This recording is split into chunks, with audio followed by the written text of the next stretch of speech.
Hello everyone, I am Melanie Jongsma, publisher of the Lansing Journal, and I was ready to upload this video of our candidate forum, which the Lansing Journal held on Monday. It took me a while to put it together because it uses a lot of different camera angles, which is kind of fancy, and I hope you like it. But the real reason for the delay is because I've been thinking about the forum ever since it happened, and I wanted to capture some of those thoughts in this introduction. This candidate forum in Little Lansing, Illinois was such a showcase of real democracy in action. I was so impressed with all 5 candidates on the stage. They represent such a variety of experience and personal background and ideas, which was really thrilling to see. And maybe I'm naive, but I really think that all 5 are running for office out of a sense of public service. I don't think it's about the salary or the power or ego for any of them. I think they all really just feel like they have something to offer our community, and they're willing to step up and get involved in local politics.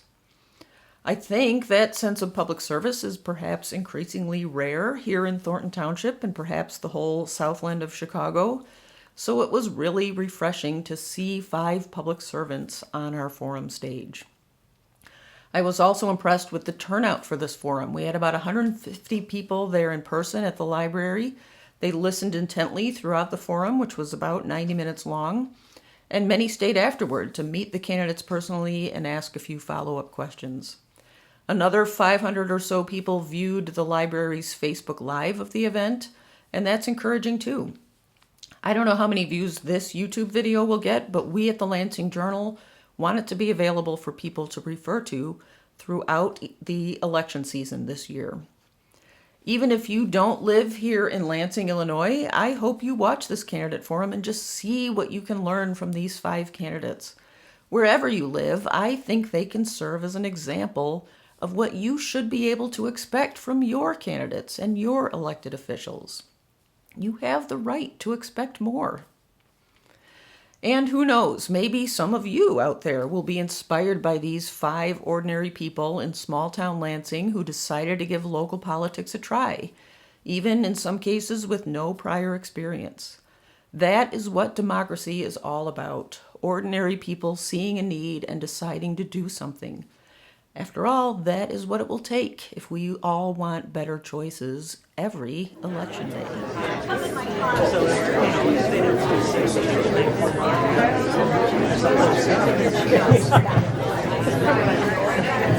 Hi, welcome this evening. I see some familiar faces, some new faces. Welcome to the Lansing Public Library for our candidates forum tonight.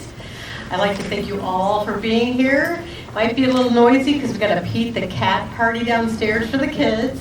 So if you see some blue cats running around, they're cool cats.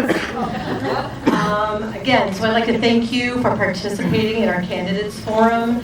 This is the great American experiment of becoming an informed voter. I want to thank you for coming here and participating in the process. So I'm going to send this over to Melanie from the Lansing Journal, who's actually the sponsor tonight.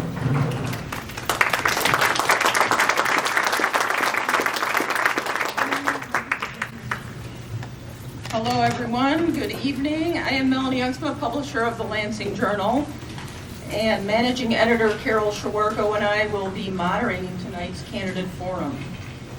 Lansing voters will see several village and township races on their ballots in the upcoming election on April 1. Tonight's focus is just on the 3 open seats for Lansing Village Trustee. The Lansing Village Board includes 6 trustee positions, and trustees are elected to staggered 4-year terms, so every 2 years, 3 of those seats become available. Though this year, trustees Brian Hardy, Micaela Smith, and Leo Valencia's terms are complete, so those are the 3 seats that these 5 candidates are running for. The village mayor and village clerk positions are also available for re-election this year, but the candidates running for those positions are uncontested, so we are not doing a forum for them. Our 5 trustee candidates are seated in alphabetical order on the stage. Ernst Lamothe is a member of the Lansing First Party, running for trustee for the first time. Amy Nommensen is a member of the Lansing First Party, also running for trustee for the first time. LeeAnn Revis is a former District 215 school board member running as an independent candidate for trustee. Flynn Rush is running as a Democrat for village trustee. And Micaela Smith is an incumbent trustee running for re-election with the Lansing First Party. These 5 people are ordinary people, residents who saw a need in our community and offered to take a next step in meeting that need. We can all be grateful for their willingness to serve. It is a sign of a healthy community when voters have choices at the polls. And it is a sign of an informed community when voters take advantage of opportunities like this to learn more about those choices. So thank you for being here. We consider this a job interview. Trustees are paid with your tax dollars, and they make decisions about how to spend your tax dollars. Our goal for this forum tonight is to ask questions that will give the candidates an opportunity to share their qualifications and experience so that you can make an informed decision about which 3 you want to hire with your vote. Let me turn things over to Carole, who will provide instructions about how this forum will run.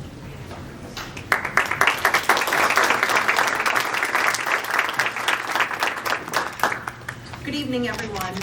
I'm Carole Sharwarko, Managing Editor of the Lansing Journal. Thank you, Melanie, and thanks to all of you for coming out tonight to participate in democracy here in Lansing. The April 1 election is about 4 weeks away, and we're excited to moderate this forum tonight. Thank you also to those of you who helped us develop this forum by submitting questions. It's good for us to see what's on your minds. So what you'll hear tonight aren't just the Lansing Journal's questions, they're your questions, and we thank residents for participating in that way. Thanks also to these candidates seated behind me, who understand the importance of an event like this and honor it with their participation. As part of tonight's forum, Melanie and I will take turns asking the candidates questions. This is a forum, not a debate. So not every candidate will answer every question. Candidates, some of these questions will be for all of you, and we'll invite each of you to speak one at a time. Other questions will be specifically for one person. With each question, we'll make it clear who we're asking to provide an answer. The candidates have been provided with a general outline of topics for this evening, but they have not been told the specific questions we will be asking. The default time for each of your answers is 60 seconds. You can see the timer that'll be up there on the screen. Lansing Journal reporter Jennifer Yost will be keeping time for us tonight.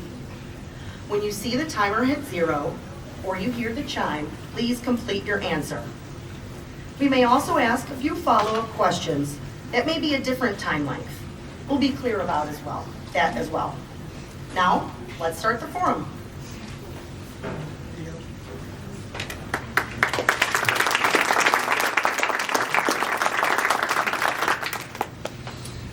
You will all be introducing yourselves as candidates all night, but let's start with introducing yourselves personally. Talk about who you are, what you do for work, your family, etc. You'll each have 1 minute, and we'll start on the left, our left, with Ernst Lamothe. Good evening, everybody, and thank you very much for taking some of your time today to listen to all the candidates. As Melanie mentioned, my name is Ernst Lamothe. I'm a 25-year communications professional. I first started off as a reporter covering government, business, and healthcare in Illinois and New York. And currently, I'm social media director as well as public relations for a nationwide organization, Healthwise, located in downtown Chicago. Outside of my career, I've been on the Lansing Area Chamber of Commerce Board for 7 years, serving the last 3 years as vice president. I'm also on the planning and zoning board for the village. I've been here for a decade. I have my wife for 16 years, and we're raising our 4-year-old Simone. We've been to almost every park you can imagine in Lansing. So I really do appreciate you guys taking time to listen to all of our views.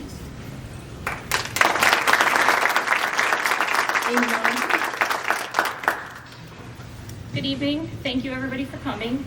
My name is Amy Nommensen. I am a senior teller at First National Bank of Illinois here in Lansing. I've worked here for about 13 years now.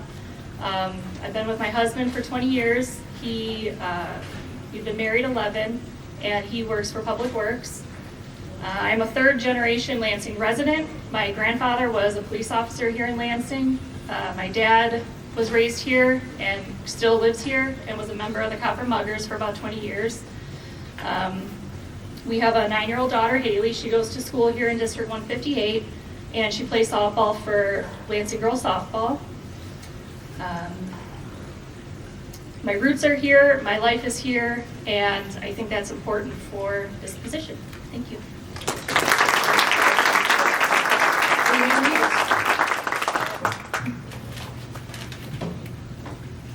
Good evening, everyone.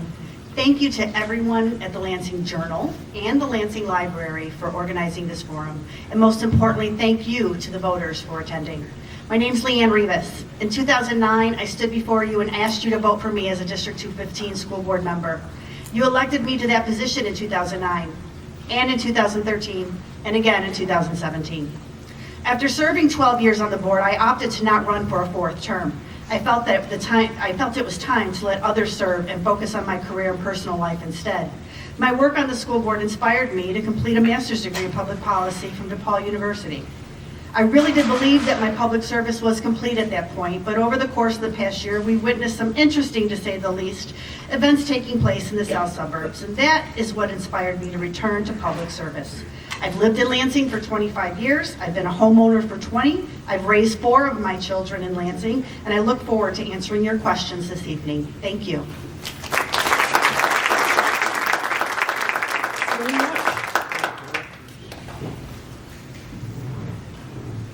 Good evening, everyone. Thank you for attending tonight's candidate forum. And a special thank you to the Lansing Journal, Melanie Jongsma, Carole Sharwarko, and the entire Journal team. Thank you. Let's give them a round of applause. Not easy to put this together. My name is Flynn Rush again. I've been a resident of Lansing for 2 years with my beautiful wife sitting right over there, Melissa, and my 2 children, Aiden, 10, and Ariana, 8. And they attend District 158 school at Coolidge. As first-time homeowners, my wife and I looked at other communities. We could have moved to maybe Schaumburg or Naperville, but we did our homework. As we considered the schools, crime, the overall demographic makeup, and the home, my wife and I found and fell in love with, sealed the deal right here in Lansing. Lansing is a unique and family-oriented community That's your time. that we love, and that's why we're here. Thank you.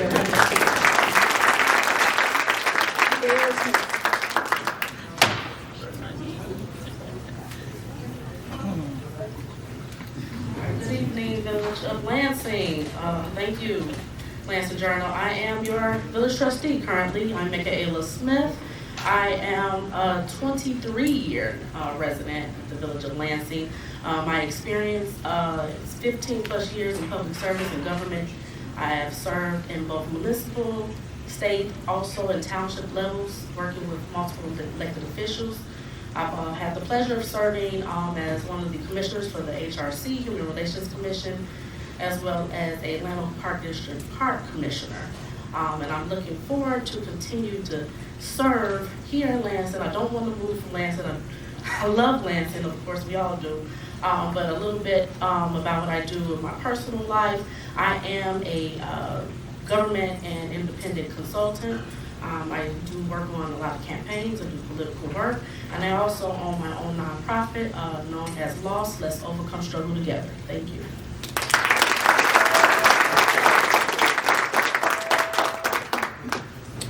We're going to have our roadie, Andrew, adjust the volume.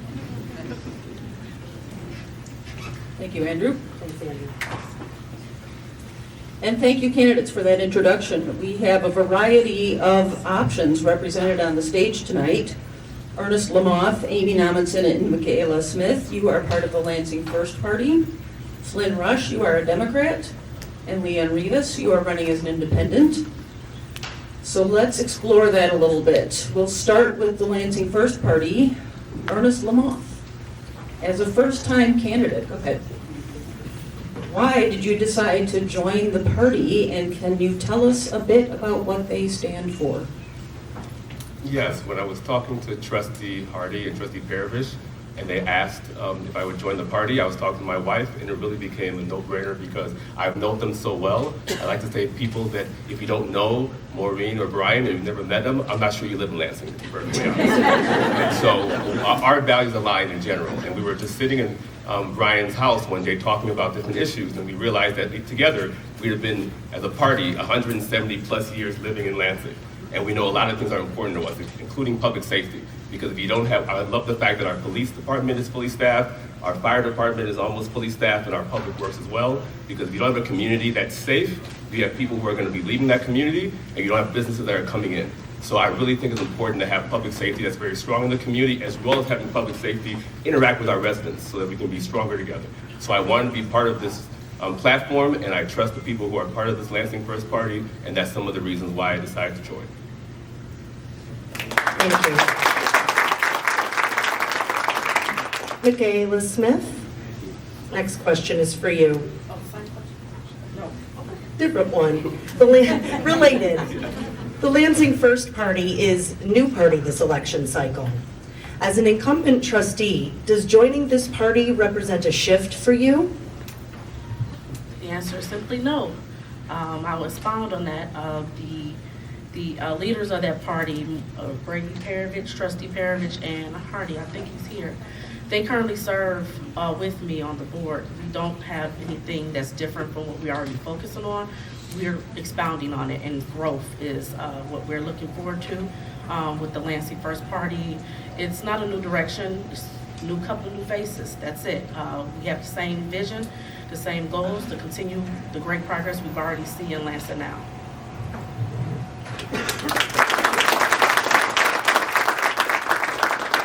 Amy Nommensen, you are a newcomer to politics. Did that influence your decision to join the Lansing First Party rather than running on your own or joining with some other group? Absolutely. As a lifelong 38-year Lansing resident, I see Maureen Grady Parrish at the bank all the time, and I just casually asked her, you know, I don't mean that like you're always there. It's just where I would see you. And I just simply asked her, you know, what's the deal with being a trustee? You know, I'm interested, so I met up with Maureen and Trustee Hardy, and we kind of came up with a game plan, and that's when I met Ernst and Micaela, and we decided to start or go forward with this party, and yeah, the rest is history. I want to make a change in Lansing. I've been here 38 years. I want to serve the community, and I want to show people that are leaving that it's okay to raise a family here, and Lansing is a great community. Thank you. Democrat Flynn Rush. As the son of longtime Representative Bobby Rush, you grew up around people serving in government. How does this life experience equip you to serve as a Lansing trustee? Excellent question, Carole. Growing up, my father, retired Congressman Bobby Rush, back in the 60s, he was also part of the civil rights movement. He was Minister of Defense for the Black Panther Party. And so public service was part of our household. Free breakfast programs, schools and things like that, free medical clinics. So I had a bird's eye view of public service. Also, I served and helped out on some very historical political races, helping elect our first African-American mayor of the city of Chicago, Harold Washington. I was a young precinct captain, worked on that campaign.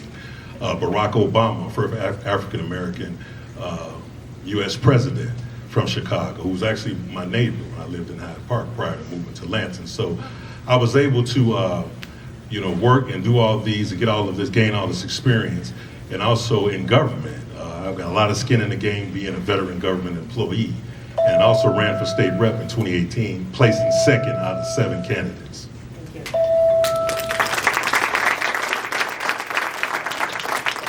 you. LeeAnn Revis, You have a lot of experience serving on Lansing school boards. How does that experience inform your platform as an independent village trustee candidate? When I served, we stood on a 3-pillar platform: fiscal responsibility, collaboration, and mutual respect. When we run for trustee, it's not very different than running for school board, because one person cannot accomplish anything on their own. You have to work with your colleagues on the board to accomplish anything. So I can't get up here and say, oh, I'm going to do this, and I'm going to do that, and I'm going to do this, because it just simply does not work like that. You must work together with your colleagues on the board. That depends on mutual respect and being able to collaborate. And you do that so that you can prioritize fiscal responsibility, so that you can get the things done that you need to get done, but at the same time, not overburden the taxpayer. That's what I learned when I was on the school board. Thank you. We have a couple of follow-up questions that will have 30-second responses. We're going to start with Micaela Smith again. Tell us a little bit about how members of the Lansing First Party choose what to include in their platform. Okay. Let's start with collaboration and mutual respect. Piggybacking on what Ms. LeeAnn Revis just said. It's a total of 5 of us. We all have 5 different mindsets, 5 different views. But in order for us to agree, we have to have some common ground. Like that, Melanie? Some common ground. And be able to negotiate and compromise. So that's how we are able to do so. Thank you. These are shorter responses, of course. Flynn Rush, you work as a community liaison for the Illinois Secretary of State. How did that experience inform your village trustee platform and its central issues? Well, it's all about community. I'm not a politician, I'm a public servant, okay? And working in community engagement, I've worked in community engagement for a not-for-profit and underserved community of Inglewood, helping bring $2 million of jobs and salaries back to that underserved community. I've worked in workforce development. I'm a licensed ordained minister, so I'm all about community. So all those lived experiences is what empowers me to want to serve in this position.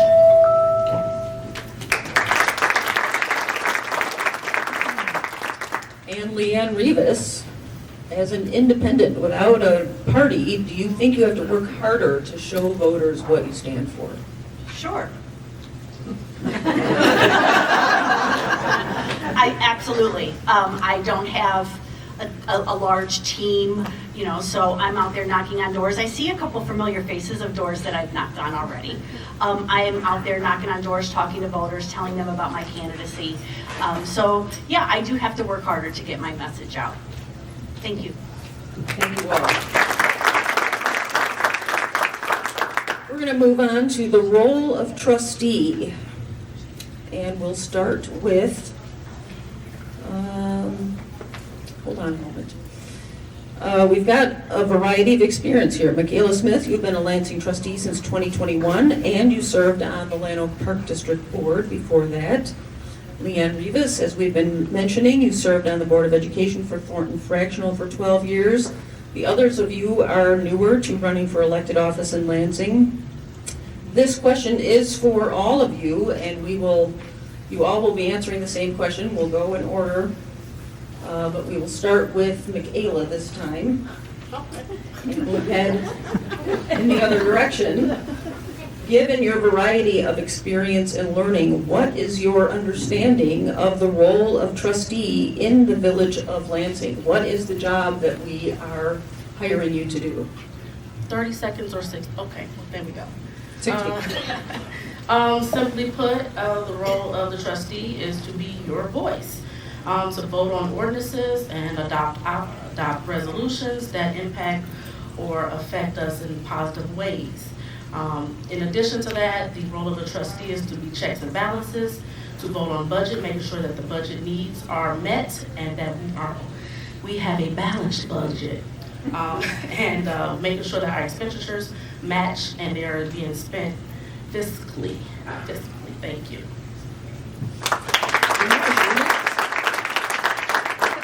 The role of trustee in Lansing. Yes, the role of trustee in Lansing is to vote on infrastructure, things that bring in new economic development to Lansing, sustainable economic development, employment opportunities for individuals, fighting crime. Also to think outside the box, to support what's being done already by the current administration, to work with the progress that's been made, but also to have a reach outside of that. And because like I said, I've got a lot of experience working in government. And for an example, this month I have called on, we all are affected by high property taxes in the Southland, but especially in Lansing. And I've called on Assessor Fritz Kagi to come and speak to Lansing residents, and so we can come and have common ground on why our property taxes have risen from 20% and more. And those are the things I can do from the state, federal, and county level.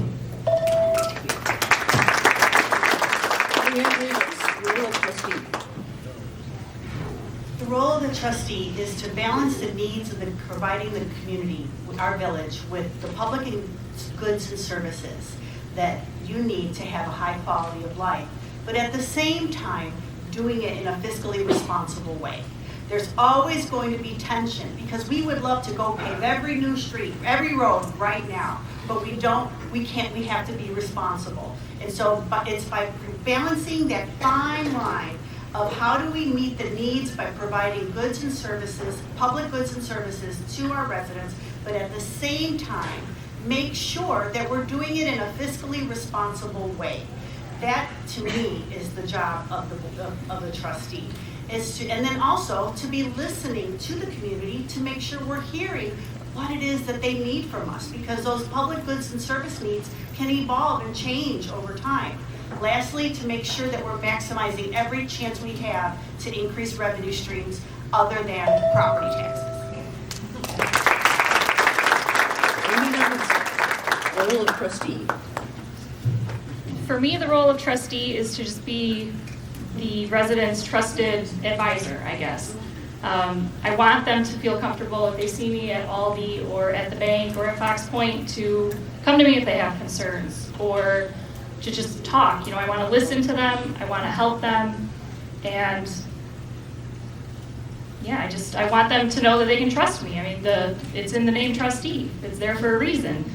It's important for us all to work together. When we all work together, we build a better community. And Lansing's great as it is, but we can always be better. Role of trustee. Maybe because I'm in public relations and a former journalist, I think the role of a trustee is to over-communicate and be transparent. I would love to see our board meetings be live streamed in general. I know a lot of people can't come to Tuesday's board meetings. I know I work in downtown on Tuesdays, and I go to Bible study right after, so usually I just look at the minutes of the meeting as soon as it gets online. So something like that. I'd love us to have quarterly town hall meetings where we'd be in different communities where the people can come to us and kind of talk to us about some of their views so that we know, because we can't necessarily be everywhere, but we want to know as much as you can. I love us to be able to use technology and just use our text ability to know these certain roads are going to be closed or certain things that impact our drive to work. I know we've all been stuck by the railroad on Torrance Avenue plenty of times, so if there's some construction work happening and you'd be able to opt in to technology and know, okay, something's happening over that week, then you'd be able to avoid that area. So for me, it's about over-communicating and just making sure that the residents have as many opportunities as possible so that we can hear what they have to say. Thank you. Another question that's a bit of a different one. We'll go in rotation again, starting this time with LeeAnn Revis in the middle, and moving this way along the stage. They don't have trustees in the Village of Harvey government. Instead, they have elected alder people who are each assigned to a specific section of the village. Is that a system you would ever be in favor of? What benefits and drawbacks do you think come with a system like that? I think the aldermanic system that is based on like wards, you're not running at large.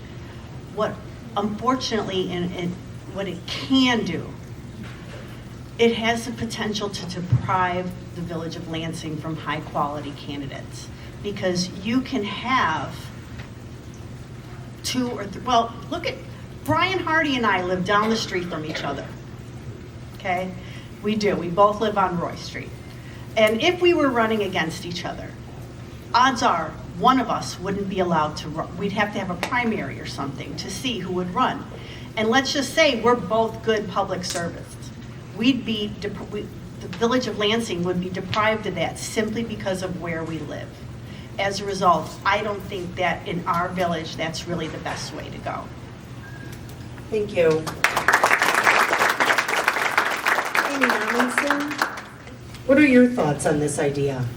I feel like the way we're doing it now is great. I know personally I like knowing that I have the other trustees that I can ask for help and get their opinions on things. And I think that, like I said before, if we are working together, it builds a stronger community and we can help each other out. It's nice knowing that the residents can come to any one of us whenever they feel like it, and we can help them out with whatever they need and bring their concerns to the board meetings if they can't.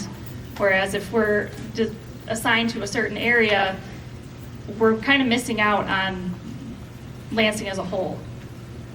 Thank you. Well, Carol, just like Amy said, I kind of, and LeeAnn as well too, I like the system that we have. Actually, when we were forming our party, and it wasn't even planned, we were talking about where we live. And the fact that all 5 of us live in different areas of Lansing was extremely interesting, because I would have conversations with Micaela and Amy and Maureen and Brian, and we talked about different issues that are affecting our different communities. I live by 193rd and Oakwood by the airport. What affects me might be something different than people who are north of Torrance. So it was just kind of nice to be able to just have a conversation and just kind of say, okay, we do serve completely all of Lansing. You're not focusing on just only your area that may be completely dealing with far different issues than someone else. So I like the system that we have, and I think it serves everybody far better. Thank you. Micaela Smith? I too believe that our system, the way it is, trustee at large, is the best route to go. Sometimes in automatic wards, specifically Harvey, since you pinpointed Harvey as the city, they compete a lot for resources. Each of the aldermen have to kind of fight within each other to do specific things for their ward. I'm not interested in fighting. I want the entire Lansing to have what they need. I don't want to just focus on a square, a box, or whatever the map will be drawn out for. That's unfair. So I wholeheartedly believe we should keep it as a trustee running as a whole, because I would like the entire Village of Lansing to have the opportunity to pick who they want to represent them as a whole, as a body, not individual wards. Thank you. Thank you. Flynn Rush, do you have an opinion on this idea? Yes, I do have an opinion. Thank you. I do believe that things should stay as they are. I believe in that cohesiveness of having trustees work together in the community. Lansing is on a much different level than Harvey, as we all know. So why try to fix what's not broken? And so I do believe, I see sometimes in Chicago how they fight in the city council, you know, because they have so many different wards and aldermen. And it's strength in numbers, you know, even if you don't agree with your colleague, you can have come to a educated decision, because it's all about the people of Lansing and moving Lansing forward. It's not about any big eyes or little U's. It's about the community at large. And so I think things should remain the same in Lansing to move Lansing forward. And thank you. Thank you, candidates. We are going to move on to the topic of economic development. And in this section, you will each get a different question. One major part of the role of village trustee is economic development, which refers to the ways a municipality fosters well-being and quality of life for residents and businesses. So Ernst Lamothe, we're going to start with you because you are the Vice President of the Lansing Area Chamber of Commerce. In that position, what are some ways you have advocated for and supported Lansing's business community, and do you have ideas about how the Chamber and the Village might work more effectively together? I think it's important that not only residents understand the various businesses that we have in Lansing, but that we have to build a community within businesses. As the Vice President of the Chamber, we do a lot of events where, such as something called the Wine Walk in the fall and the spring, where actually we have maybe 200 plus people where residents come in and we have wine tasting at various different businesses throughout Bridge Road. And so a lot of people have said that they now go into businesses that they would have never gone to before, and that really has opened up. But we also have business after hours where business owners can get together, because you never know if you're on this local place and you need t-shirts made and you get a chance to know our local t-shirt shop, and that may connect you as well with somebody else. Because I do think that we become, when we grow together and we know each other, then all of a sudden the business community is very strong. So, and I definitely want to make sure we have a mix between our small local business and bigger businesses too. So you don't want to have to say, I have to go to South Holland to go to Starbucks, or I have to go to Homewood to go to Chick-fil-A. It's good to have those things in our community. Thank you. Staying on the topic of business, next a question for Amy Nommensen. What different types of businesses would you like to recruit or see open in Lansing to provide more variety for residents and others who are visiting the village? Well, as a parent, I would love to see more things for kids. I grew up going to Wright's Barnyard, which then turned into Hollywood Park, Dairy Delight, Greco. Fox Point does a lot of events for kids, and that's great. It would be just nice to have, I don't want to have to go to Munster or Highland to bring my daughter somewhere to have fun for the day. Also, more family restaurants. You know, I miss Chio's and Golden Crown, so more places like that to sit down and have breakfast or lunch. That would just, or we have Gaieties, but I also remember the old train station ice cream place too. So I want stuff that is a little unique and will be a staple that my daughter will remember as she gets older too.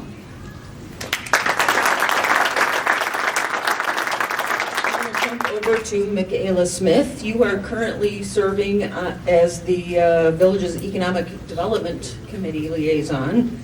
Economic development can also include helping people find good jobs. What role could the village play in improving employment opportunities in Lansing? Very good question, Melanie. Thank you very much. And yes, I do serve as the chair of economic development, and I'm very excited about what we have to come. All the things we have already. Look out for what's to come next. For the employment question, some things that we can do that will be unique to bringing businesses is to actually initiate a memorandum of understanding that they will have to hire from within and hire from the community. And that can be negotiated, and we can have common ground, yes, again, I'm saying common ground, to discuss how that looks.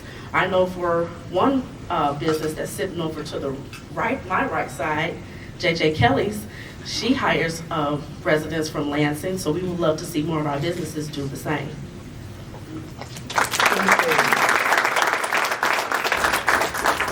Flynn Rush. There were plans back in 2017 for the Village of Lansing to hire a full-time economic development director. Do you think it should still be a priority for Lansing to hire someone in this role? Or are we doing well enough without a full-time director of economic development? Well, I believe that that would be a good idea to hire someone that has that expertise, because the village can work with that individual. I mean, this is what that person does. And Lansing could experience more economic development. But it's also about, having, like I mentioned earlier, I'm uniquely positioned and have built relationships with individuals at the federal level, state level down in Springfield, and I know people that can assist Lansing, work with with the current administration in bringing resources. That's why I mentioned earlier that Assessor Fritz Kagi is coming in to talk about these high property taxes that's affecting everyone. It doesn't matter if you stay down toward Torrance or if you stay right near Munster. We all are getting hit by 20% or more in higher in property taxes. So my reach is far and strong. Thank you.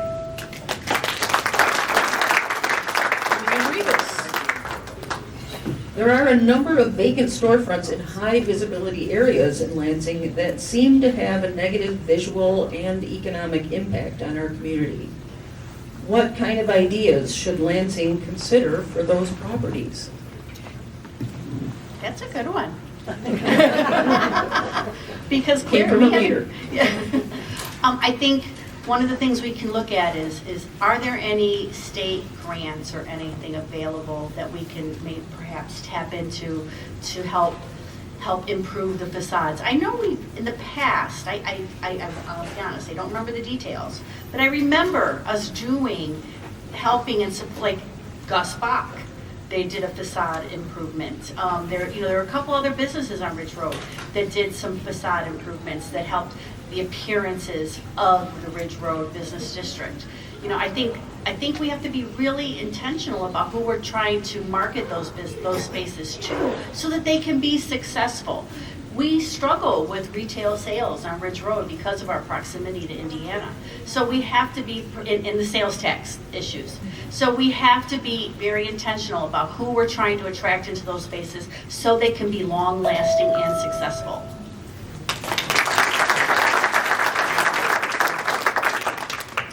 For these next few economic development related questions, we're going to ask them of the whole group.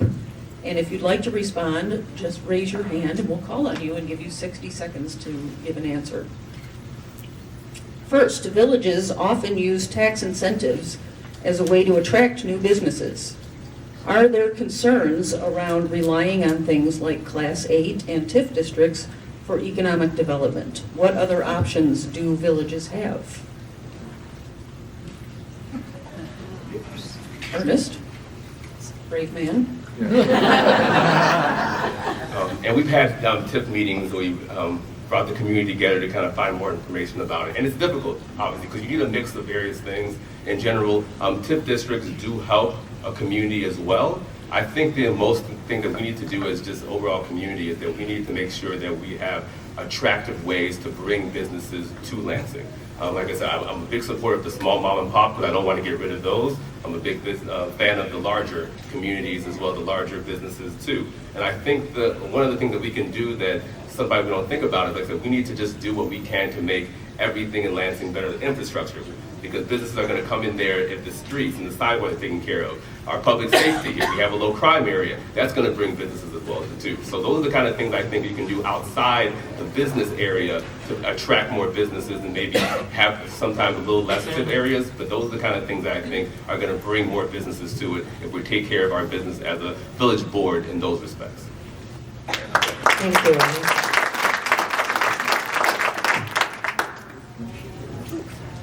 Flynn Rush. There has to be some type of incentive to draw businesses into Lansing to want to open up, whether it's a mom and pop shop or a big box store. We have to look at other ways. We have to look at bigger entities like the state legislature in Springfield to see, we have to work with our state reps to see what Springfield can bring to this community, because we have a senator and we have a state rep that represents the Lansing community. Also, we have to look at tips, and offer some type of tax savings to new businesses that come into Lansing, because businesses were here in Lansing and they moved out and went to Indiana because the high rents and property taxes. I talked to a business owner about a week ago here in Lansing, south of the railroad tracks. He says, why are tips being offered just north of the railroad tracks? Thank you. Any other candidates? Okay, we'll move on to the next question, thinking about video gaming in the village. 19 establishments in Lansing offer video gaming with 104 total machines. Last year, these machines paid out $368,000 in tax revenue to the Village of Lansing. Is this a healthy form of income for the village? Do you think it's sustainable?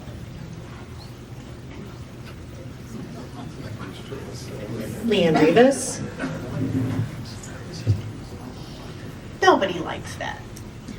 I mean, but it is what it is. And you said $368,000? That's $368,000 that homeowners don't have to pay in property taxes. Okay? So it's not everybody's favorite thing.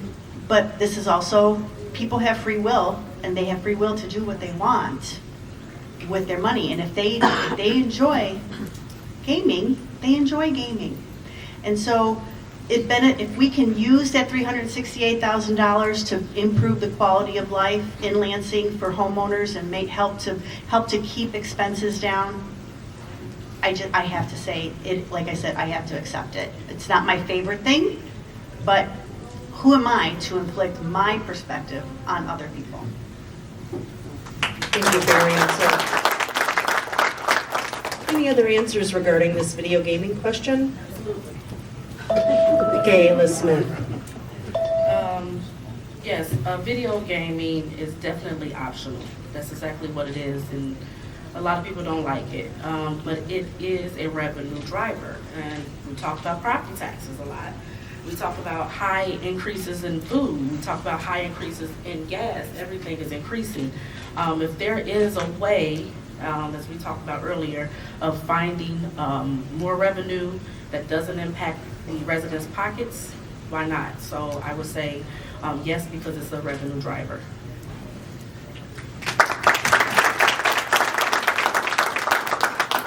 Any other answers to that question? Ernst Lamothe? The only thing I would add is that you never want one thing to be the thing that a village relies on in general. So I myself, I don't necessarily gamble. I know that other people may, but I think when you're dependent on only one type of revenue service, and especially when that's doing well, the tendency might be to overcompensate that. And I don't necessarily want to be able to go to every restaurant or every bar and have gaming as a possibility. I think as a village board, the smart decision is that you have to make sure you diversify in anything you do when it comes to business.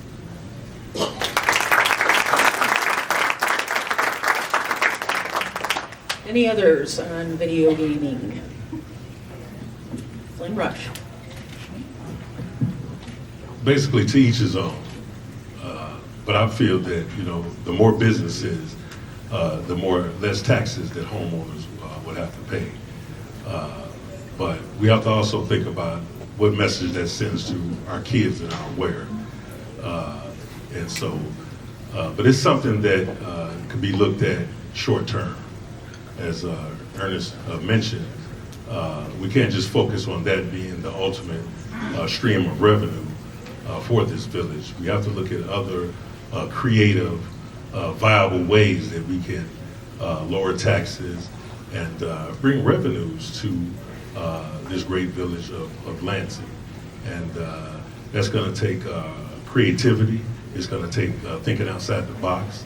And it's going to take not doing business as usual, but making hard decisions in order to bring effective, viable, sustainable change.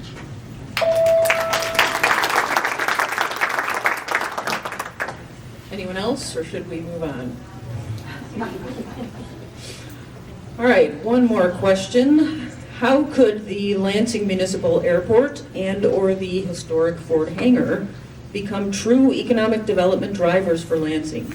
These are unique resources in our community, but what investment would be needed for them to really benefit Lansing economically? LeeAnn Revis.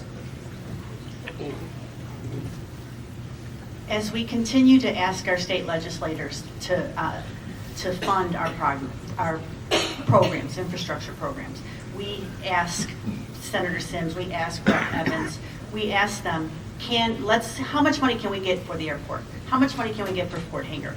As we continue to invest in that hangar, we can make that a viable income generator. We also need to expand that runway so that we can attract more larger jets that will land and and build business. I understand we recently was able to get, oh my goodness, why can't I think of the concrete guy? Ozinga. Ozinga, thank you. They're using our airport, and that was a big financial win for us. We need to be able to attract more clients like that who will use those facilities, invest in them, and they can become income generators.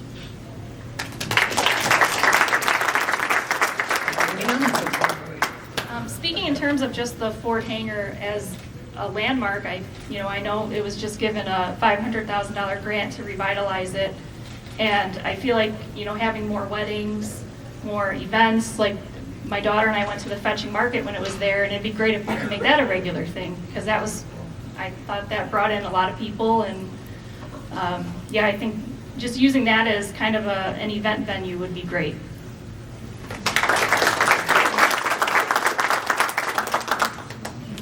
Flynn Rush. How many villages have an airport? Lansing does. And that's incredible, but it should be utilized. As LeeAnn mentioned, the runway should be expanded. Flights should be able to be taken off from that airport.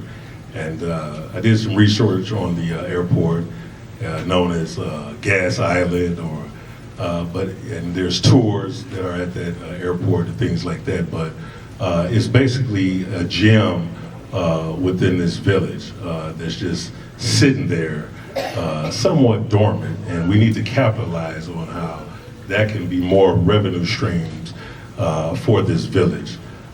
Because, like I said, a lot of villages don't have an airport. That could be the next Midway, and we're just basically not being creative and innovative enough to sell that to the legislature and the governor, as well as other entities, to bring money to our community.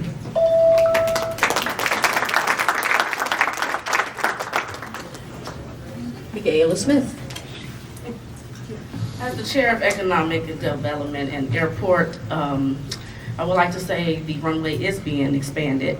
There are several projects being done at the airport to continue with the historic preservation. It is a landmark, and we do have plans, as Amy Nommensen has stated, to make it a destination.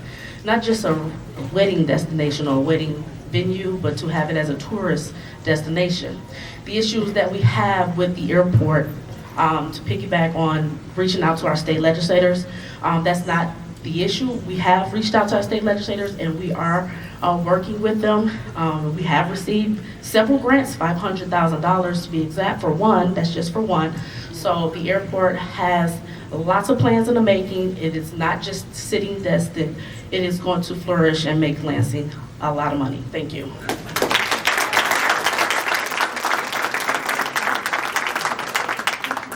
Anyone want to follow that? Let's move on to the budget. As a member of the board, if elected, you will be expected to familiarize yourself with the village budget, and you will frequently make decisions about how to manage millions of dollars in expenses and income. Here are a few broad stroke questions we would like each of you to answer briefly in just 30 seconds this time. We will rotate who begins, and we will start with LeeAnn Revis. The first question for all of you is, where is Lansing wasting money? I'm not sure. I'll be honest. Okay? I can see that we don't have, there was a mention of hiring an economic development director, that we don't have one. We don't have one. That's managed internally.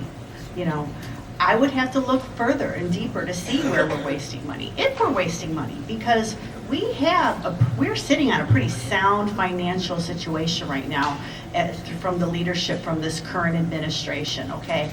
So I'm not sure we're wasting money. Thank you. Flynn Rush.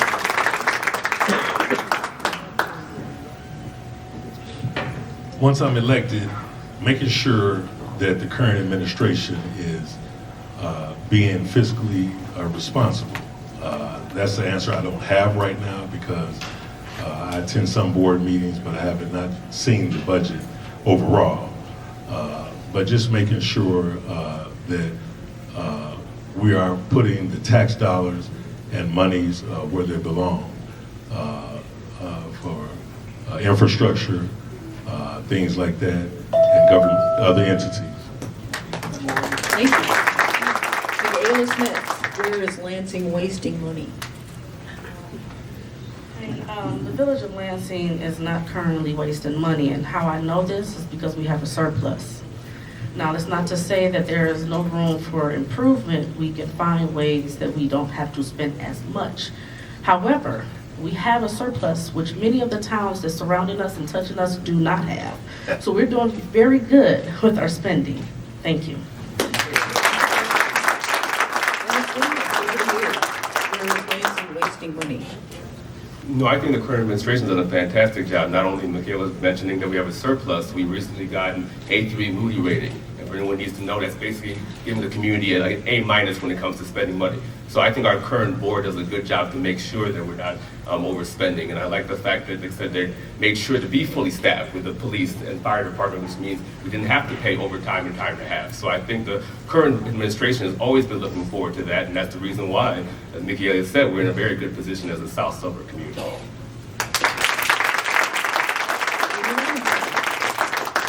Yeah, just to piggyback off of what they all said, I'm in attending some of the board meetings recently. I see that the current administration and the finance department has done a great job with the budget in Lansing.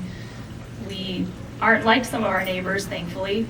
And yeah, while there are some things I'm sure we can improve on, I think we're doing a great job in that aspect.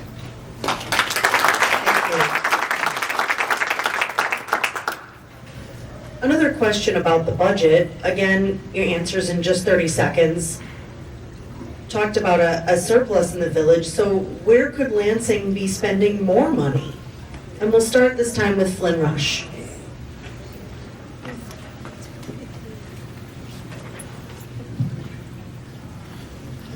Lansing could spend more money in tax incentives for businesses to come to Lansing.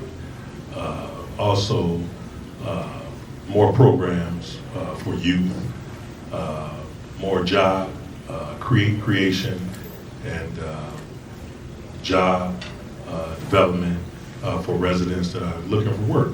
I found a lot of people have asked me, are you going to be bringing jobs to Lansing? And being a former business development job coach, those are things I want to do.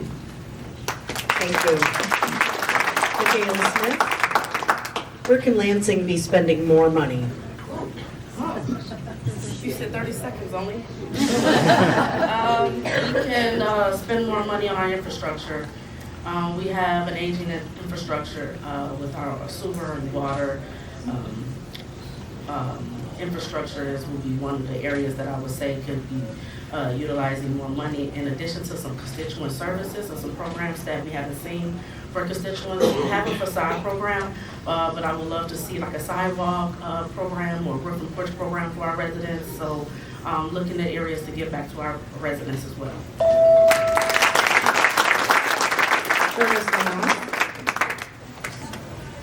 I guess for me, I have a special place in my heart for like the teenagers in the community. I think we need just more programs for them because I think that keeps them in the community. It keeps them away from doing things that may be negative because they feel a connection. I love the fact that United Methodist Church has a walkover Wednesday where they bring 150 kids from TF South over there. They spend their own money there. I love to see us, do these kind of programs, help fund those kind of things because it's been great success. It's happened for 3 or 4 years and it gives kids something to do after school.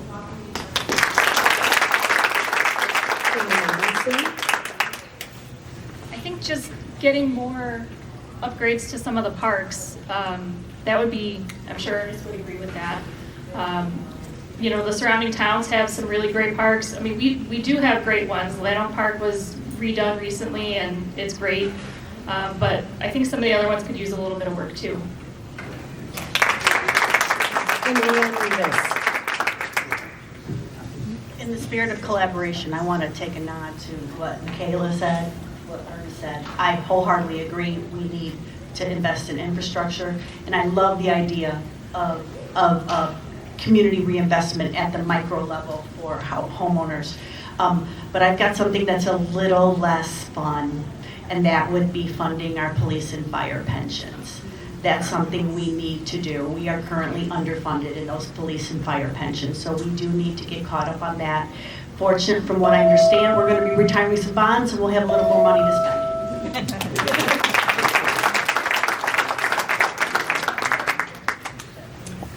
With so many people's minds on the alleged financial mishandling of Thornton Township finances by Supervisor Tiffany Henyard, you knew I had to mention her. What can you do to enhance transparency and accountability with Lansing's financial deals and decisions? Let's start with Micaela Smith. Oh, man. I just need to talk, take a breath. I see some Thornton Township nights out there. Can't tell my name. Well, transparency. How can we do that?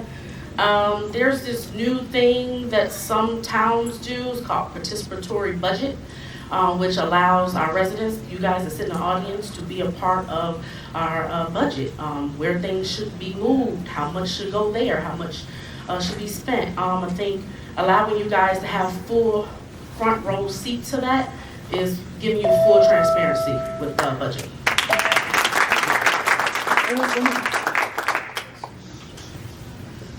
Thornton Township, a bunch of nonsense, to be honest. I like the fact that I wanted to make sure, like I said, our meetings are videotaped. The fact that we're going to the community and having these conversations. I think a lot of times what happened with Thornton Township is you had one person who thought they knew more than everybody else and was not collaborative and didn't want to hear out what people had to say. And that's something, like I said, that I love about our current administration, because I remember after the Lansing Journal covered Thornton Township, they covered our meeting next week and they said back to normal. And I like the fact that we're normal.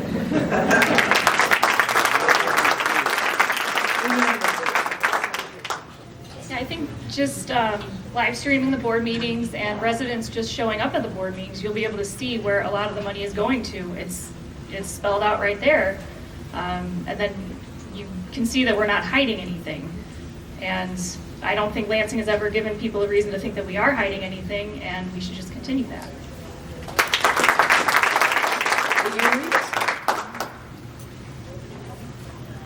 I agree, live streaming the meetings, enthusiastically complying with the Open Meetings Act so that when somebody asks for a Freedom of Information request, we respond timely and we're not hiding anything. That's what the Open Meetings Act was for, is to help improve transparency. That means Freedom of Information requests being fulfilled in a quick and timely fashion in compliance with the law. So together that and live streaming, I think that would help with transparency.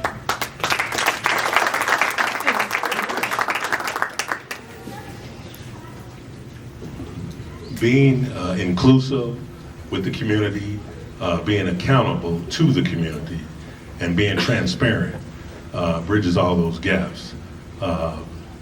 Those are things that we have to do within the budget to be transparent. And when I'm elected, I'm proposing to meet with residents quarterly to have coffee and tea with the Lansing trustee where we can discuss budgets, be open and transparent about the monies. Thank you for that. Thank you, candidates. Let's switch gears and spend some time talking about crime in Lansing. And we'll be calling on you somewhat randomly to answer for this one, though everyone will get a chance to answer this question. The village experienced a shooting in September of last year. While a trustee's role is certainly not one of law enforcement, what kind of work could you do with village police and residents to prevent incidents of crime, especially shootings, or properly manage the aftermath? Amy Nommensen, we'll start with you. When something like that happens, I was at the board meeting that this neighborhood, a group of neighbors from that area, they showed up at the board meeting and expressed their concerns, and it was pretty emotional. You could tell they were scared. You could tell they were just scared about it. And they spoke with a police officer after. They spoke about their concerns there. So I think as long as we are just working with the police, the fire department, and letting them know, the residents know that we're here for them. You can come to us, whether it's at a board meeting, out in public, wherever. we want to take that seriously because it is very serious and we can't help and we want to find a solution for that. Flynn Rush.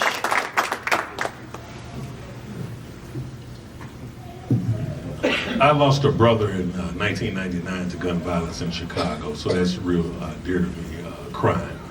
I spoke to a lady a couple weeks ago in the Aldi parking lot, and she was very concerned that there was a shooting right there near her house.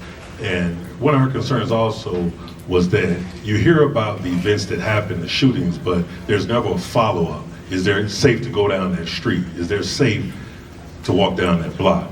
So as we mentioned earlier about having the meetings video and everything, there needs to be some type of, I know there's a blotter that goes out to let us know when construction is happening and things like that, but it also needs to be something that residents can be informed, not just about the event that happens, but the aftermath of it. Was someone arrested? Is someone walking around that can harm my child or me or one of you residents? So we need to do better about that. Micaela Smith.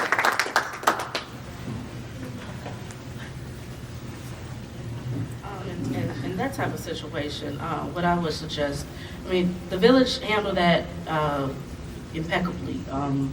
They did the follow-up, they did the needed and necessary steps. Our police chief talked with all the residents that attended that meeting that day, but I wanted to add that we need to utilize community policing, which is let's go back to our old roots and let's get these neighborhood watch signs back in our windows. Let's have some block club presidents or leaders on our blocks that's lived there for a very long time to call 911 and pretty much be the eyes and ears of the neighborhood, so that we can get more people to call 911 when they see something. And that way we're working collectively together to help our police department to address these types of concerns, especially when it comes to shootings or carjacking incidents, things of that nature. Thank you. Ernst Lamothe. Like Micaela just said, the need for a community to be together, like the block party idea too, what happened in that neighborhood, the good thing is that a lot of those neighbors knew each other.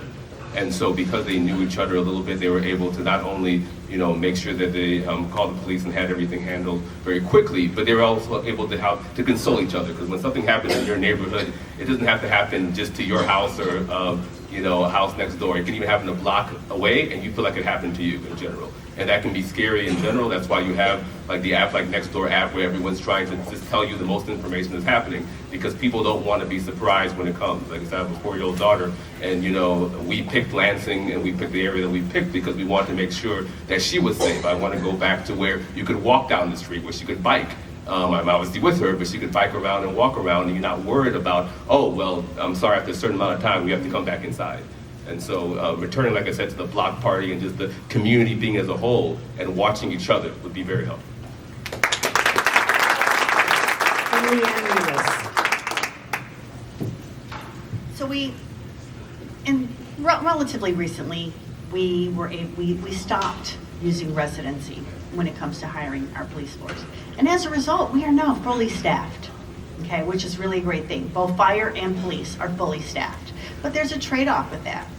We all knew Russ Olbermann or Mike Mano because they were local guys who grew up here and so on and so forth. So we need to work hard at letting our neighbors, letting us get to know these police officers and building those relationships with those police officers so that there's that trust, there's that comfort level, because all of them don't have roots in Lansing. And so that's what I think would be very helpful, is finding ways to encourage strengthening those relationships between police and fire and our residents so that they can feel comfortable reaching out to them.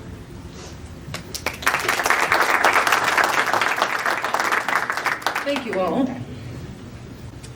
This next question is about community engagement for all of you. Board meetings are open to the public and they do provide an opportunity for public comment, but how else do you plan to communicate with residents to understand their needs, especially residents who are different from you? Let's start with Flynn Rush. As I mentioned, when I'm elected, I would like to meet with residents personally. I don't have to wait. It's good that people participate in board meetings because an informed community is a powerful community. But I want to meet with residents personally over possibly coffee and tea with the trustee. This is something that I would like to do quarterly or even monthly, depending on my schedule, because I do work a full-time job with the state of Illinois. But just being transparent and inviting and having a heavy community outreach background, I'm all about community. Being a licensed ordained minister, it's about community. And it's about reaching out to individuals to see what the residents need. I'm not beholden to anyone. I'm not beholden to a slate. I'm beholden when I'm elected by the beautiful residents of Lansing.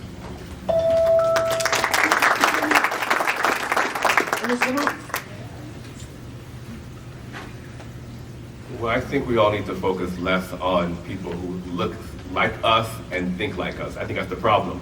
We only want to react with people who look like us and think like us. And I think the more views you have, a lot of times you don't have all the answers as a trustee. And hopefully we don't think that we have all the answers. So I think actually talking to people who are different, interacting with people who have different views, that's how you learn something about yourself. We all have workplace environments. We don't all get along necessarily or have the same views, but we all have the same mission. Like everybody on this stage loves Lansing. They want Lansing to thrive. They have an investment in Lansing. So I think as a trustee, you have to continue to just have that focus and say, okay, I may not necessarily agree with your particular politics or your particular view on this, but we all care about Lansing. So I want to hear some of your thoughts and just being open to it. We can't have an idea where all of a sudden we take things personally, because ultimately when you take things too personally, you don't think about the larger goal.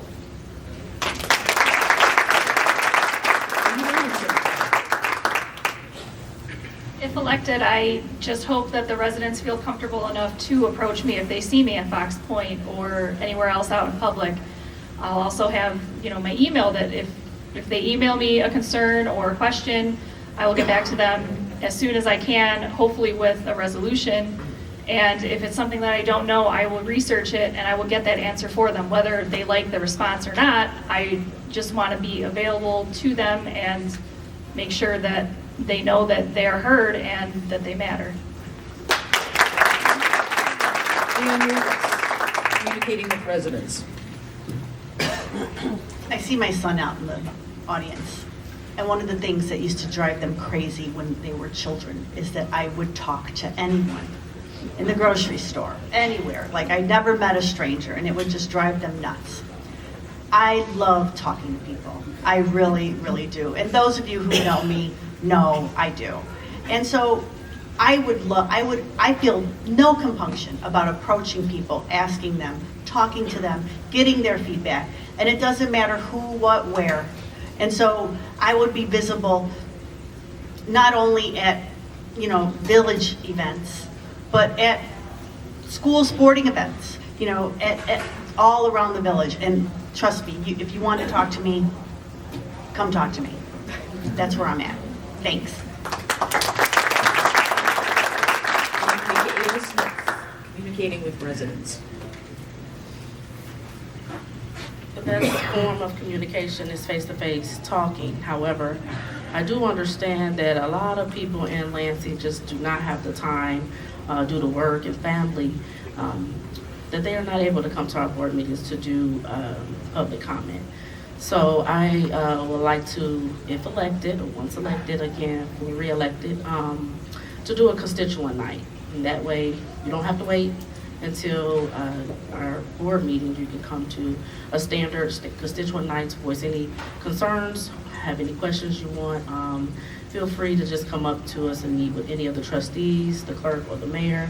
Also, I don't want it to just be focused on you have to do it at the board meeting or during constituent night. You can text, you can call, you can email, you can go on our website, whatever floats your boat, whatever you feel comfortable with is what I'm willing to accept as being able to communicate with constituents. Thank you.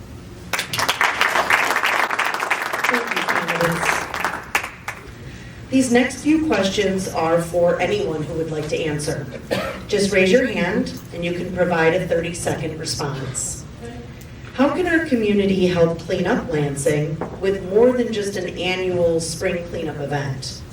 Would something like an Adopt a Street program work? Other ideas? Flynn Rush.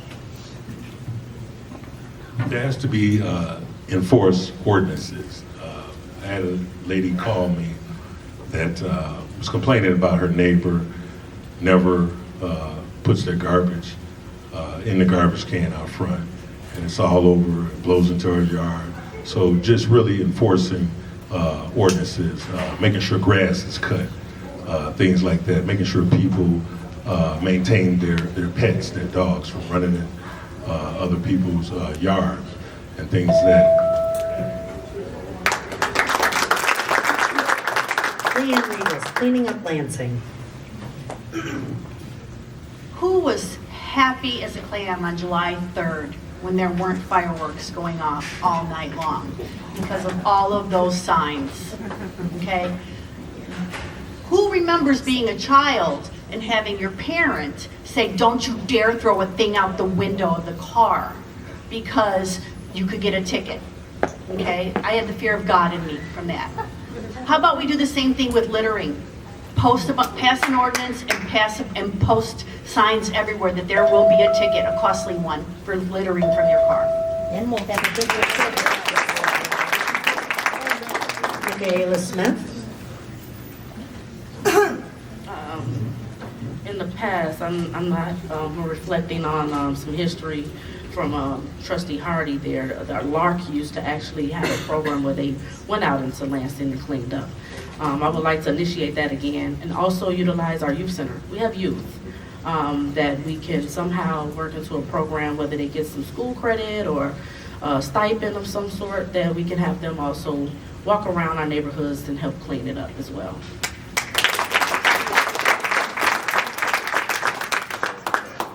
Any other answers about cleaning up Lansing? Ernst Lamothe. Oh, yes, the last two answers I love. LeeAnn, same thing my parents said. I get upset when I see someone throw the trash out. Even my little one knows not to litter. If I accidentally put a candy wrapper down, it's like, Daddy, you're littering. I said, okay, thank you for checking me, as well as what Micaela said, that we have teenagers. I remember that when there used to be a program where you needed credit to volunteer to even graduate. Now, like, a lot of those schools are taking that away, and I used to work at organizations, and they used to do that kind of work, so I'd love to be able to bring that back as well, too. So, very good answer by both.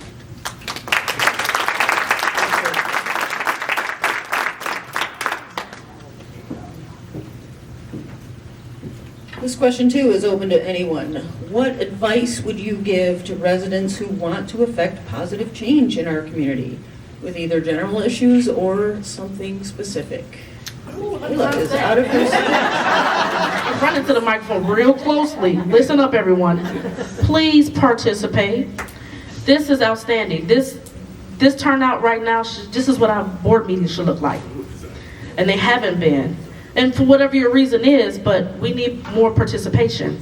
If you want to see something done, we're not mind readers. Nobody in the current administration or the next administration are mind readers. So we don't know what it is that's harboring on you or what's in your heart. So please show up, come to the events. We have Fox Point for a reason. We have board meetings for a reason. We have this beautiful library for a reason, as well as the parks. Thank you.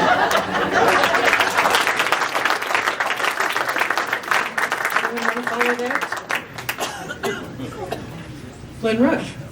And informed people is a powerful people, as I mentioned before. Participate.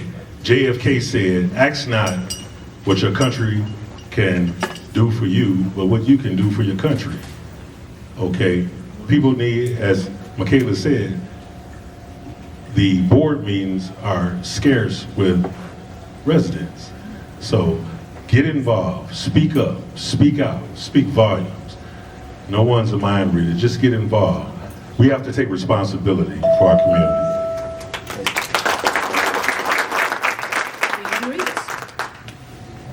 I've been in my house for 20 years. And I'm ashamed to say that I don't know everybody on my block. I'm going to change that. Just now, I just realized because people have moved in and I don't know them. So one of the best things I think we all can do is make an effort to connect with the folks who have moved into our community and we don't know. That's what I think can make a big change. And what Micaela said. Nommensen. Yeah, I just go to the board meetings, go to the beat meetings, try to stay off Crime Watchers on Facebook if you can. Subscribe to the Lansing Journal if you aren't already. And yeah, just communicate with us.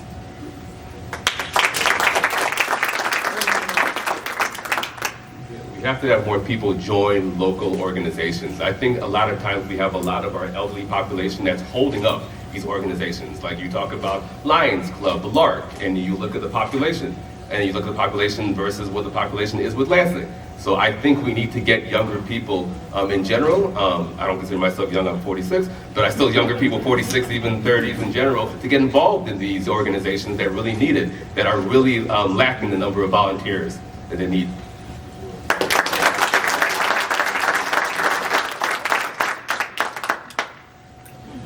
Wow, such great conversation tonight. Thank you for the time that you've spent here tonight providing thoughtful answers to the questions that are on the minds of the community members.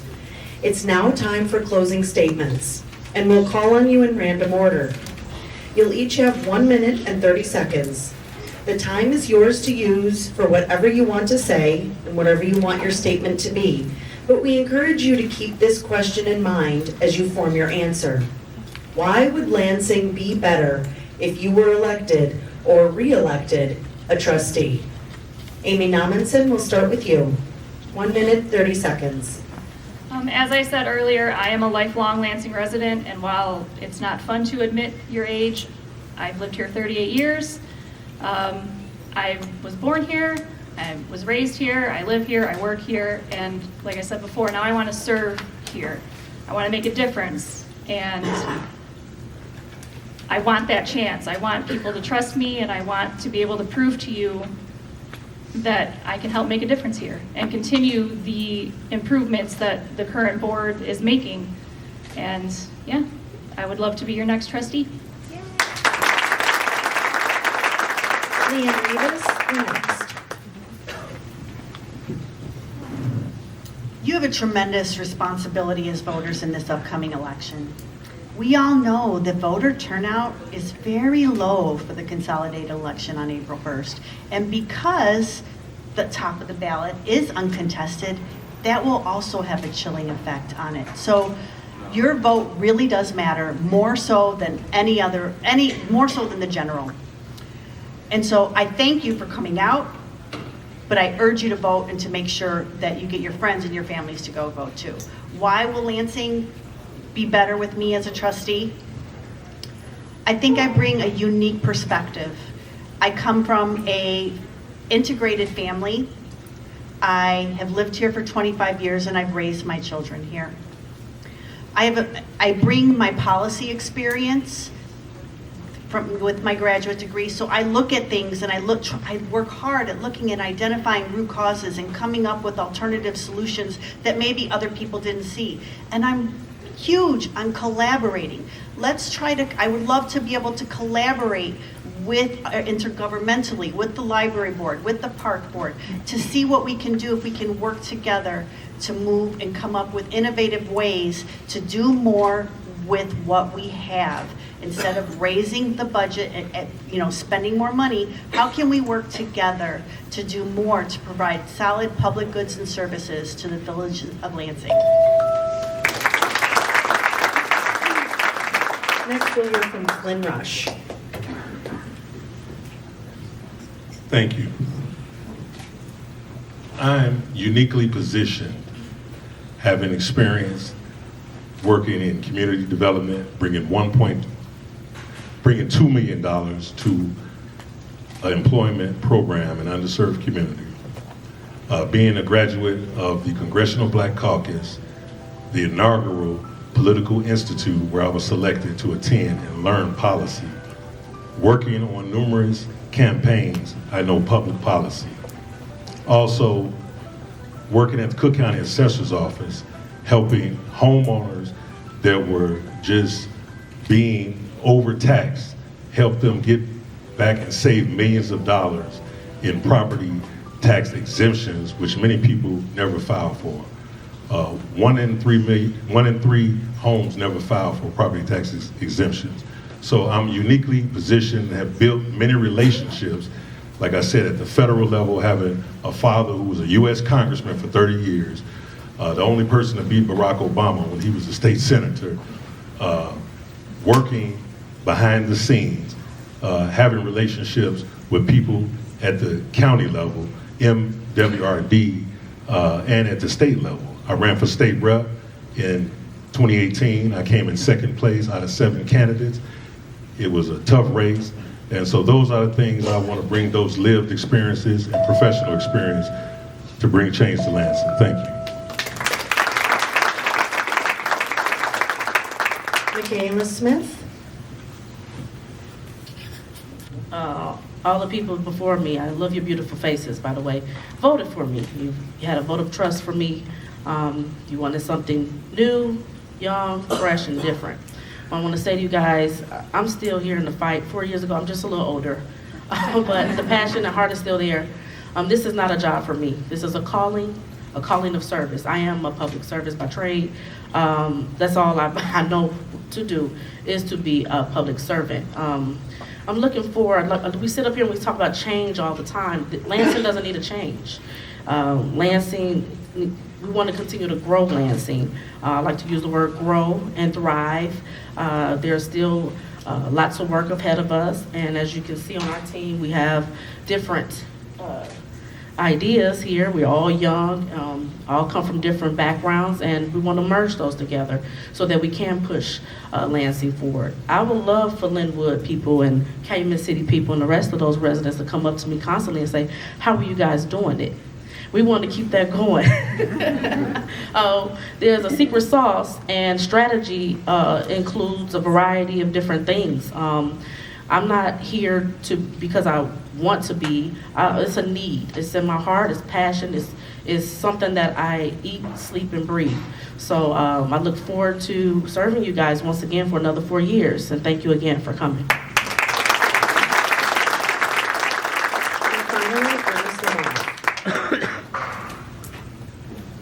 When my wife and I moved here over a decade ago, we immediately got involved in a lot of local organizations, because as you realize that it's not just good enough for your family to do well, because if other families in Lansing are not doing well, then the community's not doing well. So you can't just live on an island. So I got involved with the chamber. I got involved in other organizations. And I thank you guys for coming out, because you guys are involved. And what I'm excited whatever happens in Lansing, but I've connected with a lot of people. That's why the board knows me. I've done a lot of programs, and that's why Trustee Hardy and Trustee Parrish asked me to be part of the program, because they know I've done work. I'm familiar with the current trustees. Leo and Saad and Jerry do a fantastic job. Even former trustee Mike Fish, who I coordinated with a lot in different programs. I've worked with census program behind the scenes with our clerk Vivian, and I've done programs with our current mayor. And I think our current mayor and clerk has served the community very well. So I just want to continue to be from behind the scenes and go in the front line and continue to help people. Like I said, I live here and we plan to live here for a long time.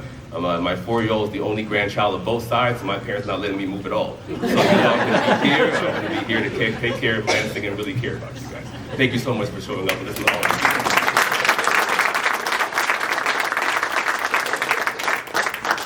Thank you, candidates. I don't know if this made your job as voters any easier. We have 5 good candidates, and Lansing, I think, is really unique and special in that we have choices like this. We have good choices, and thank you so much for all the thought you put into your answers. And I know we sprung a lot of questions on you. You were not prepared in that sense, but you were prepared, and you came and you gave your best, so we appreciate that. I also want to thank the Lansing Journal team. We kind of put the band back together for tonight's event. It's an all-hands-on-deck experience, and we think this is important, so we are thrilled to be able to cover it with video and photos and an article. This story will be in our print edition that is coming out next week already. we're scrambling, but we're going to do this. We're going to do it. So thank you for being probably front page news in the Lansing Journal. We'll also have other voter information and polling places and the township candidates and all of that in that issue too. So look forward to that soon.